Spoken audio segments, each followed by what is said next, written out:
Autumn 1777, the American Revolution. A fire that started with a spark of defiance has now been raging for over 2 long, brutal years. Hope is a flickering candle in the wind. The Continental Army, a patchwork of farmers, merchants, and frontiersmen, has faced defeat after defeat against the most powerful military machine in the world, the British Empire.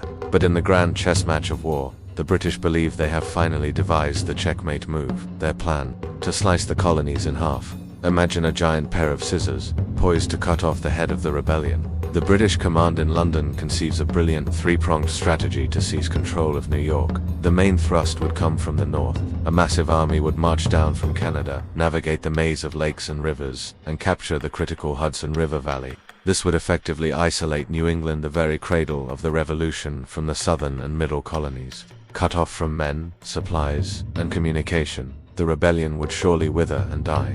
It was a bold, decisive plan designed to crush American morale and end the war once and for all. Leading this northern invasion force is a man who personifies the British establishment, General John Burgoyne, known to his men as Gentleman Johnny. Burgoyne is as much a playwright and politician as he is a soldier. He's charming, ambitious, and oozing with confidence. He's so sure of his victory that he's rumored to have made a bet in his London club that he'd be home by Christmas. Mission accomplished. His army is a spectacular sight, nearly 8,000 strong. It's a mix of disciplined British regulars, formidable German mercenaries known as Hessians, and a contingent of Native American and Canadian allies. They are dragging an enormous baggage train, including over 130 artillery pieces, and, famously, Burgoyne's personal cart of champagne. From the outset, this campaign feels less like a military operation and more like a victory parade just waiting to happen. As Burgoyne's forces float down Lake Champlain and capture Fort Ticonderoga with almost embarrassing ease, it seems his confidence is well placed. Panic begins to ripple through the American colonies, but the American wilderness is a patient and unforgiving foe. Once Burgoyne's army leaves the waterways and plunges into the dense, old-growth forests of upstate New York, the campaign's tempo changes dramatically. The seemingly endless woods become a green prison. American rebels, using guerrilla tactics they've perfected, fell massive trees across the army's path, turning roads into impassable obstacles. Wagons get bogged down in mud, and the heavy artillery becomes an anchor, slowing the advance to a crawl sometimes less than a mile a day. Burgoyne's supply line, stretching all the way back to Canada, becomes dangerously thin and vulnerable. His native allies, frustrated with the slow pace and British tactics, begin to drift away, leaving his army blind in a hostile land. The Grand Parade is quickly becoming a desperate slog. Meanwhile, the Americans are not standing idle. The northern department of the Continental Army, shaken by the loss of Ticonderoga, is getting a new commander, General Horatio Gates. Gates is a cautious, methodical former British officer, an organizer more than a battlefield leader, but under his command are some of the toughest fighters of the Revolution. Among them is a name that, at this moment in history, shines with heroic brilliance: General Benedict Arnold. Long before his name became synonymous with treason, Arnold was Washington's bulldog, aggressive, brilliant, and utterly fearless in combat. He bristles under Gates's cautious command, eager to take the fight to the British. Another key figure is Colonel Daniel Morgan and his elite corps of riflemen. These are rugged backwoodsmen from Virginia and Pennsylvania, expert marksmen who can hit a target from hundreds of yards away. They are the perfect soldiers to fight in this terrain.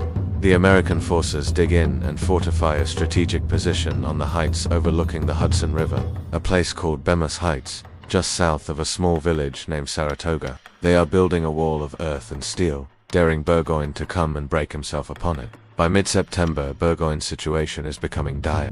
He's deep in enemy territory, his supplies are dwindling, and the other prongs of the British attack on New York have failed to materialize. He is alone, but retreat is not in Gentleman Johnny's vocabulary. He decides to risk it all on a direct assault. On September 19th, he divides his forces and moves to outflank the American defenses. The battle erupts on the open ground of a clearing known as Freeman's Farm. What follows is some of the most ferocious and chaotic fighting of the entire war. Benedict Arnold and Daniel Morgan, leading from the front, throw their men against the British lines. The woods fill with the crackle of musket fire and the boom of cannons. For hours, control of the farm sways back and forth. The British regulars, with their discipline and bayonets, hold their ground, but at a terrible cost. By the end of the day, the British have technically won the field, but it's a Pyrrhic victory. They've suffered twice as many casualties as the Americans. Burgoyne's army is bloodied, battered, and now trapped. He digs in, hoping for reinforcements that will never come. For 3 long weeks, a tense stalemate grips the two armies. The autumn air grows colder.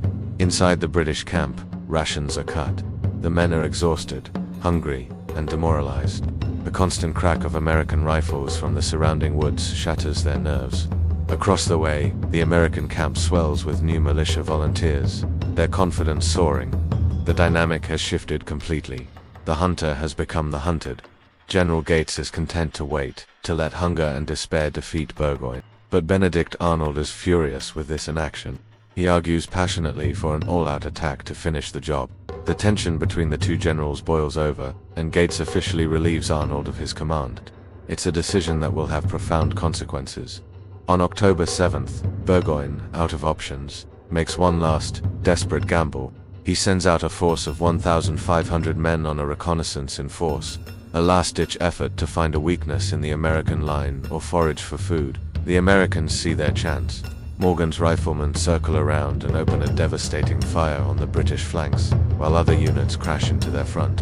The British line begins to waver. Back in the American camp, Benedict Arnold, stripped of his command, is pacing like a caged lion. He can't stand it. Hearing the roar of battle, he defies Gates's orders, leaps onto his horse, and gallops straight into the heart of the fight.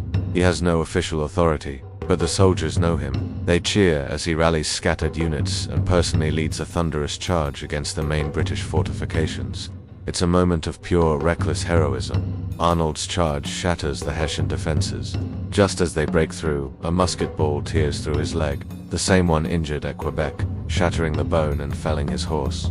He is carried from the field, a wounded hero who has just secured an American victory.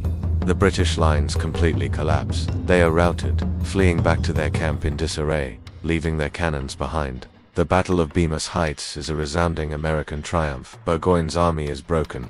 He retreats a few miles north to Saratoga, where he is completely surrounded by the ever-growing American force, now nearly 20,000 strong. There is no escape. His men are starving, his officers are in despair, and the autumn rains are turning his camp into a muddy quagmire. The end has come. On October 17, 1777, in a field that would become legendary, General John Burgoyne formally surrenders his entire army to General Gates. More than 6,000 of the king's finest soldiers lay down their arms. It is a moment that sends shockwaves across the world. An army of rebels and farmers had not just defeated, but captured a major British army. The impossible had happened. The news of the victory at Saratoga traveled by fast ship across the Atlantic, reaching Paris in early December. For years, Benjamin Franklin had been in the French court, trying to persuade King Louis XVI to officially join the war. The French were sympathetic to the American cause and eager for revenge against Britain, but they were hesitant to back a loser.